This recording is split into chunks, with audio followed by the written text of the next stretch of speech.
Magandang araw sa lahat sa mga kapatiran at sa lahat ng mga viewers.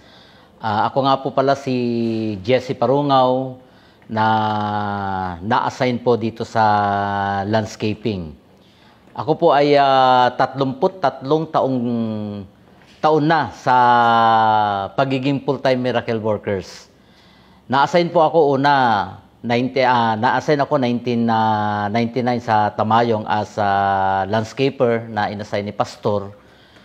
Ngayon, sa akin pong mga narinig, lalo-lalo dito sa alias Rene na ito, na nananampal si Pastor, bagamat hindi ko siya masyadong nakasama ng matagal kasi bago lang yan siya nag-full-time matagal po ako sa landscaping at marami po akong nakasama sa landscaping. At hindi ko nakita ni minsan at nabalitaan na si Pastor nanakit o nanampal. For 33 years. For 33 years, no? Hindi ko talaga nakita. Kahit napitikin nga Hindi. Ang pagkakaalam ko kay Pastor, napakabuti niyang tao. At talagang kung siya ay nagbibigay ng pagpapaalala sa amin, siyempre di man maiwasan talaga na tayo mapagalitan, makoreksyonan na ganyan. Pero ang mararamdaman natin, ang nararamdaman ko, siya yung tunay na magulang ko, na hindi niya ako pinababayaan na maligaw ng landas. At saka isa pa si Pastor, kapag nagalit si Pastor, mararamdaman mo talaga yung pagmamahal ng Ama sa pamamagitan niya. Si Pastor ang nagturo sa akin. Siya yung yung teacher ko na isa lang One-on-one. Pinaka maliit na detalye sa landscaping tinuturo niya sa akin, pati pagkating lahat-lahat. Ganyan si Pastor, ganyan siya kabuti. Mabuti talaga si Pastor. Hindi basta-basta. Hindi basta-basta kung mahina ka sa pananampalataya mo, talaga hindi mo makakayanan. Pero dahil sa kanyang mga ginagawang pangangaral, dahil sa kanyang pag-ibig sa atin, talagang mapapagtagumpayan mo yung trials na yon, di ba? At saka isa pa, naranasan ko yung halos gusto ko na magtago sa ilalim ng upuan pagka pinagagaling. Kasi alam ko, mali ako Alam ko, marami akong nagagawang pagkakamali. Pero alam mo, yung time na napagalitan ako ni Pastor noon dahil sa ginagawa ko din sa ministry, konting pagkakamali. Kasi alam ko, marami na akong nagagawang Marami na nagagawang mga pagkakamali. Maliliit lang yan, pero naipon-ipon. Pero after that, makikita mo yung pagmamahal ni Pastor. Alam mo, yung naaalala ko yung halos hindi niya ako gusto makita. Pero after 1 week, totoo talaga, pinapasyal niya ako sa ibang bansa. Pinapasyal niya ako sa Hong Kong, sa Malaysia, sa Singapore. Pagkatapos, parang nakukonsensya nga ako, nakikita ko si Pastor dun sa ibang bansa. Parang nakukonsensya, Amahan, bakit? Kung kailan pa naman yung ganito yung nangyayari, tapos ipinapakita ni Pastor yung pagmamahal niya. Pagdating naman dun kay alias Rene, masasabi ko talaga na si Rene, talagang punong-puno siya ng pagsisinungaling. Kasi napanood ko Sabi ko, kahit na iilang sandali ko lang siya nakita, hindi lahat totoo yung kanya sinabi. Kasinungalingan talaga yon. Biro sasampalin ka, hindi nga, wala ngang, basta-basta makalapit kay Pastor, kasi ginagalang natin siya bilang ating pastor, di ba? Kami nga, kundi kami tatawagin ni Pastor, hindi kami lalapit Ganyan natin karespeto si Pastor. Siya, sasampalin ni Pastor. Sus ko, parang hindi talaga kapanipaniwala. Wala. Kahit nga sabi ko kahit napitik wala akong naranasan Wala akong naranasan kay Pastor na ganyan. Naranasan ko yung dinidisiplina tayo. Pero yun, para sa kabutihan ko din naman yun. Pero lahat mabubuti yung mga ginawa niya sa akin, ang tingin ko sa kanya, paepal. Tingin ko sa kanya, gusto lang niya sumikat. At gusto lang niyang kumuha ng ng viewer para makilala siya. Pero para sa akin, itong si Rizal Taveros, aywan ko. May senador pa naman, pero parang bobo siya no? Ako nga, wala nga akong masyadong natapos, pero kung anuhin ko siya, gagraduhan ko siya, siguro nasa tulang. Masyado talaga, aywan ko. Kasi halatang-halata yan. Halatang-halata kasi na paninira lang at gusto lang niya sirain si Pastor. Sa kanya mga ginagawang investigasyon. Lalo-lalo pinupulot niya, puro basura. Pinupulot niya, puro mga sinungaling. Dapat kung talagang siya ay tumutulong sa kababaihan, tumutulong siya sa atin na ganyan, dapat maging fair siya. Dapat hindi lang yung testigo niya ang kanyang tatanungin. Magtanong siya sa mga ibang nakakaalam din naman para maging fair pa siya. Bias na bias siya eh. Nakakainis. At saka nakaka-high blood siyang panoorin. Kung po pwedeng batuhin, babatuhin mo na lang talaga eh, di ba? Ganon siya kabalasubas. Ganon siya wala siyang ano. Naku, talagang nakakasama na loob. Masakit sa damdamin. Kasi alam natin yung buhay ni Pastor eh. Mabuti siya eh. Pagkatapos ginaganyan nila, naku naman, hindi naman niyang kapanipaniwala. Hindi talaga ako naniniwala dyan. Kasi nga si Sarah at saka si PRRD, nagsabay siyang pumunta doon. Kasi yun ang testimony. Minsan hindi pumunta doon si Sarah sa Glory Mountain. Si Pangulong Duterte, nakapunta yun siya, pero si Sarah hindi. At isa pa, sinasabi niya nagbitbit ng bag si Pastor. Ang bigat-bihan yan, isang bag na ganyan, kakayanin niya na isang tao. Hindi yan kakayanin. Alam ko ang bigat ng baril. Oo. Isang bag pa. Paano niya nakikita? Meron siyang personal knowledge na nakita niya yung bag na yun ay puno ng baril. Di ba? Oh, baka. Hindi talaga totoo. Allowance. Walang allowance. Oh my God. Alam mo kung yan ang sasabihin niya, masasabi ko talaga na pinagpala ako. Kasi alam mo bakit? Yung buhay ko nga ngayon hindi ko nga naranasan kung nasa labas pa ako eh. Hindi ko naranasan tumilang ng magandang bahay. Ano lang baka napakahirap lang namin. Pagkatapos ngayon, punong-puno ng pagpapala. Lahat ng pangangailangan namin, binibigay ni Pastor. May allowance pa. Pagkatapos, minsan-minsan si Pastor bigla-bigla, nagbibigay siya. Pag nakita niya talaga na ang ganda-ganda ng performance mo, saka ang ganda ng trabaho mo, hindi mo talaga inaasahan na bibigyan ka ng pagpapala. May mga pagpapala para papupuntahin ka sa iyang abroad, di ba? Ganyan, ipapasyal ka doon with allowance. Hindi totoo yan kasi ang aking honorarium nag-aabot. No? Binigyan ako ngayon sa susunod na honorarium. Mag-abot pa yun. May sobra-sobra pa. O, dalawa pa kami ng sister wife ko. Meron kami. Pamilya. Tapos pinatira pa kami sa magandang bahay. O, di ba? Sino lang kami? O, di ba? Kami mga ordinaryong tao lang kami. Pagkatapos, ginaganyan kami ni Pastor na grabe ang pagmamahal niya, grabe ang pag-aruga niya sa amin. Kaya sinungaling silang lahat. O, di ba? Kami nandito. 33 years nandito ako. Kung si Pastor masama at gumagawa ng hindi maganda, matagal na akong wala dito.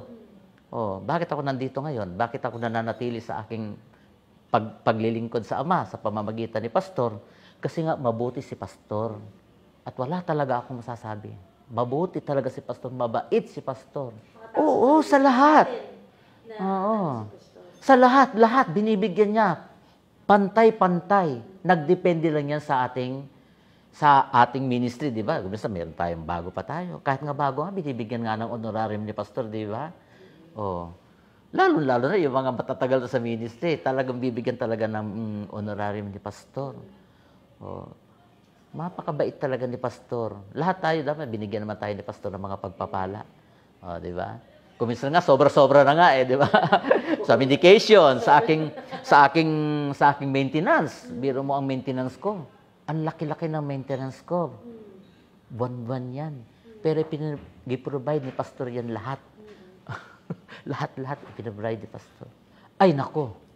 Mula nung pumasok ako as full-time, no, nakilala ko talaga si Pastor na talagang anak siya ng Diyos. Oh, nakilala ko talaga siya na mabuti talaga si Pastor. Oh. Taliwas sa mga sinasabi niya. Ay, naku, hindi ko mapapaniwalaan lahat ng mga sinasabi nila. Mabuti talaga si Pastor. Wala siyang ibang ginawa kundi yung mapabuti ang lahat ng kanyang mga kasamang full-time Miracle Vertical dito sa kanyang ministry. Oh, mabuti siya. Napakalaking pananagutan nila. Kasi nakilala nila si Pastor, nalaman nila ang katotohanan sa kaligtasan ng kaluluwa. Pagkatapos lumabas sila at nanira pa sila, ang laking kasalanan yan. Kung yung mga narinig natin mga fellowship ni Pastor na kung sila ay nakasira na lalo sa buhay ng ating pinakamamahal na Pastor, kasi alam natin si Pastor anak ng Diyos no? Talagang mabigat yun. Hindi talaga yun, maliban kung sila magsisisi, talagang mabigat na mabigat at walang kapatawaran yon. Tanging ang Ama lang nakakaalam niya kung sila ba ay mabibigyan pa ng chance na makabalik at maligtas. Ganun katindi yung ginawa nilang paninira kay pastor. Talagang makikita mo talaga na ginamit talaga sila ng demonyo ni Satan, Lucifer, the devil. Kasi kung hindi sila ginamit, hindi nila magagawa yung kay pastor. Kasi mabuting tao si pastor. Sila nga nakararas ng kabutihan dito sa loob, di ba? Pagkatapos bigla-bigla silang lalabas at maninira sila dahil kailangan nila ng pera, nagpabayad yan. Lalo si Rene, alias Rene, nako, malaking pera ang kailangan yan. Hindi ko na lang sasabihin kung bakit. Pero kailangan talaga niya ng pera, kaya kumapit siya sa patalim. Binenta na niya ang kaluluwa niya sa kay demonyo, sa demonyo. Wala naman, di na siya. Para sa mga nakapanood ng paninirang ito sa aming pinakamamahal na pastor, lalo-lalo sa mga bogus o mga kasinungalingan na binibintang sa aming pinakamamahal na pastor, wag po kayong maniwala at tingnan niyo kung ano yung kanilang expression o kanilang mga sinasabi, kung totoo ba ito, hindi. Kasi makikita naman natin, kahit na yung taong hindi nakapag-aral, alam na sila'y nagsisinungaling. Kayo po ang humusga. Mahusgahan talaga ninyo siya. Lalong-lalo na kung malalaman ninyo kung ano ang buhay ng aming pinakamamahal na pastor na napakabuti, masasabi niyo talaga na punong-puno ng pagkasinungaling itong mga naninira kay pastor ngayon. Yan lang aking masasabi sa inyo, mga viewers, mga kapatid.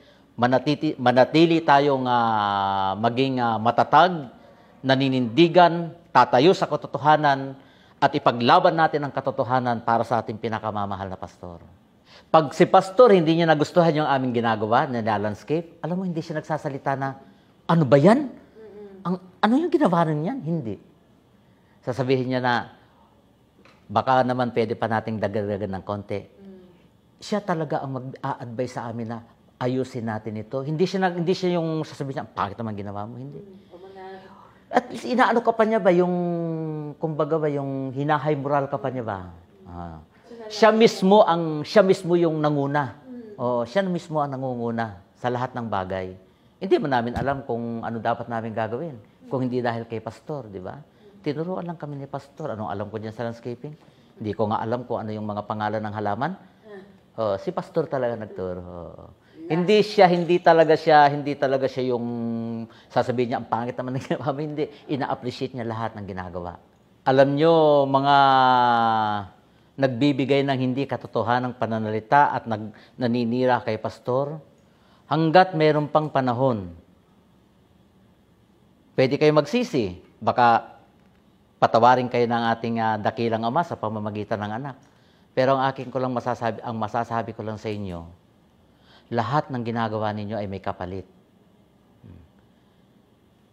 Maniwala man kayo o hindi sa karma, ang karma ay totoo.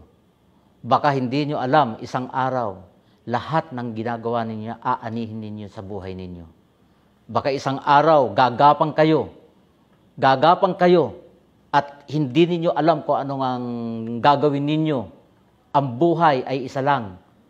Kaya ang masasabi ko lang sa inyo, hintuan ninyo ang paninira sa anak ng Diyos. Kasi may karmang kapalit yan. Alam nyo yan. Kasi galing kayo dito sa loob.